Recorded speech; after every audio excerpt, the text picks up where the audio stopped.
Chapter 3. The Hall of Eternal Shadows. The Hall of Eternal Shadows was behind Vegan Odun, its secrets now partially revealed, but its mysteries still gnawed at his mind. The map he found among the robed figures had pointed him toward Lord Melric's estate, but his encounter within the hall had left him scarred, physically and emotionally. The forest around the hall seemed quieter now, as though its dark magic had been temporarily sated by the blood spilled inside. Vegan made camp just beyond its boundaries, resting beneath the open sky. In the glow of his campfire, Vegan examined the map again. The estate was 2 days' journey to the north, nestled at the base of the Blackspire Cliffs. Lord Melric was a name he recognized, a minor noble with a reputation for cruelty and greed. If Melric was involved with the Blades of Umbra, Vegan knew he would find answers. His journey was uneventful until the second evening when Vegan encountered a patrol of armored soldiers bearing Melric's crest, a silver wolf on a crimson field. The soldiers spotted him as he moved along the forest's edge. "Halt," one of them called, his voice sharp with authority. "You there, state your business." Vegan raised his hands in a gesture of compliance but kept his movements slow and deliberate. "I'm a wandering swordsman, passing through," he replied. The leader of the patrol stepped closer, his eyes narrowing as he took in Vegan's weathered armor and the bow slung across his back. "You don't look like a wanderer. You look like trouble." The patrol surrounded him, their hands on their weapons. Vegan sighed inwardly. He had hoped to avoid confrontation, but the situation left him no choice. "Gentlemen," Vegan said, his voice calm but firm, "I suggest you move along." The leader sneered.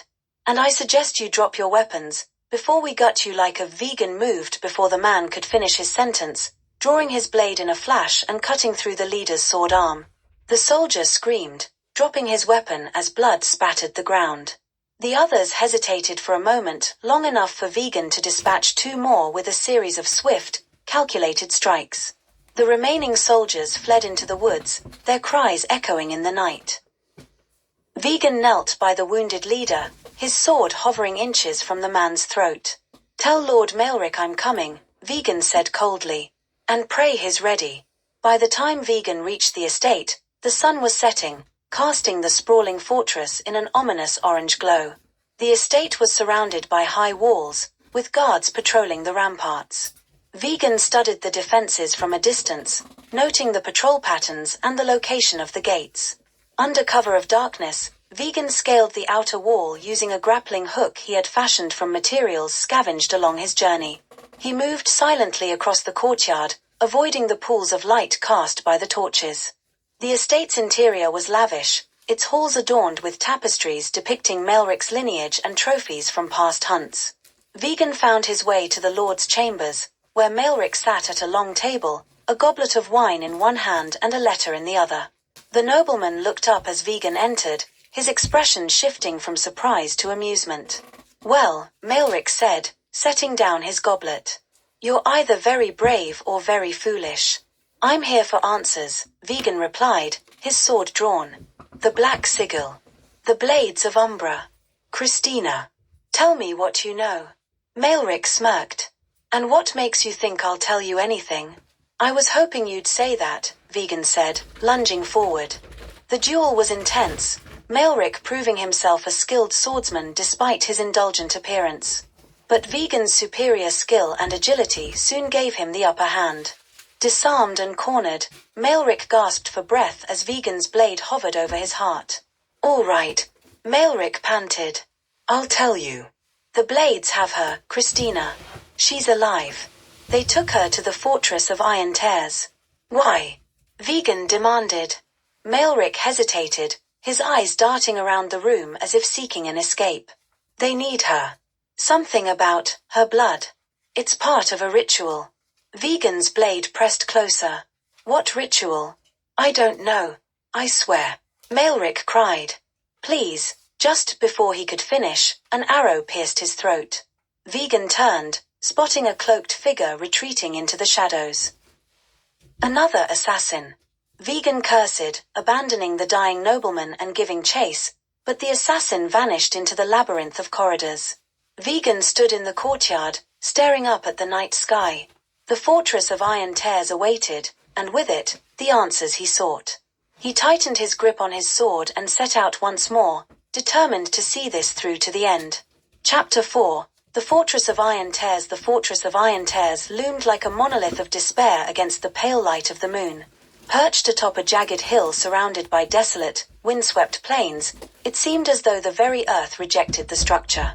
The black stone walls shimmered with moisture, a constant drizzle falling from the overcast sky, giving the fortress an otherworldly sheen.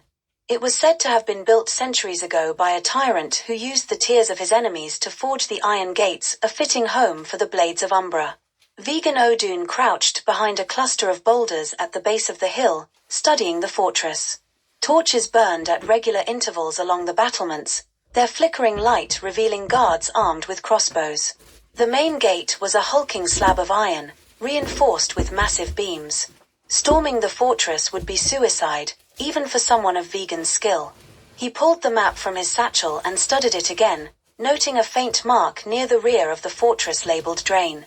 If the Blades used the fortress as a base, they would need a way to dispose of waste. Vegan's lip curled in distaste at the thought of wading through sewage, but practicality outweighed pride. Slipping through the shadows, Vegan made his way to the rear of the fortress. As he approached the drain, he could hear the steady trickle of water mingling with the patter of rain. The drain was a narrow tunnel barred with rusted iron grates. Vegan tested the bars, finding them brittle and corroded. With a few strikes from his dagger, he broke the grates free and slipped inside. The tunnel was as unpleasant as Vegan had feared. The stench was overwhelming, and the floor was slick with filth. He moved carefully, keeping his footsteps silent despite the squelching sound of the muck beneath his boots. The tunnel eventually opened into a lower chamber of the fortress, a dimly lit storage room filled with crates and barrels. Vegan crept toward the door, pausing to listen. Voices echoed faintly from the corridor beyond. Two guards were conversing in hushed tones, their words indistinct but their presence clear. Vegan pressed himself against the wall, his hand on the hilt of his sword. When the guards passed by, Vegan struck. His blade slid silently from its sheath, cutting down the first guard before the man could react. The second guard turned, his eyes wide with shock, but Vegan was faster. A quick thrust silenced him, and Vegan dragged both bodies into the shadows. He moved deeper into the fortress, navigating its labyrinthine halls with a mix of caution and determination. The atmosphere was oppressive, the air thick with the scent of damp stone and iron. The occasional flicker of torchlight revealed gruesome trophies mounted on the walls, skulls, weapons, and banners bearing the black sigil. At last, Vegan reached the central chamber. The room was vast, its vaulted ceiling disappearing into darkness. At its center stood a stone altar, surrounded by robed figures chanting in unison. On the altar lay Christina, her auburn hair spilling over the cold stone. Her hands and feet were bound, and her face was pale, but she was alive. Vegan's heart clenched at the sight of her, but he forced himself to remain calm. The leader of the Blades, a tall figure with a mask of iron, stood at the head of the altar. In his hands, he held a dagger etched with runes that glowed faintly in the torchlight. "The time has come," the masked man intoned, his voice deep and resonant.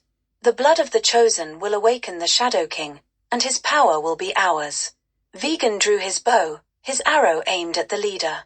He released the string, and the arrow flew true, striking the man's shoulder and causing him to drop the dagger. Chaos erupted as the robed figures scattered, some drawing weapons while others fled. Vegan charged into the fray, his sword cutting down two of the cultists before they could react. The leader, clutching his wounded shoulder, barked orders to his followers. "Kill him. Do not let him disrupt the ritual." The cultists attacked in waves, but Vegan's skill and ferocity were unmatched. He moved like a whirlwind, his blade a blur as it cut through the robed figures. Blood spattered the stone floor, mixing with the rainwater that dripped from above. The masked leader recovered the ritual dagger and lunged at Vegan, their blades clashing in a shower of sparks. The two men fought fiercely, their movements a deadly dance of skill and precision. The leader's strength was formidable, but Vegan's determination drove him forward.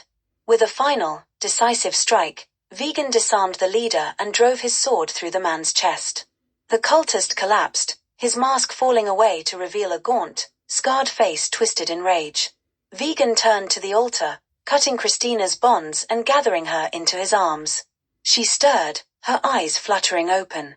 "Vegan," she whispered, her voice weak but filled with relief.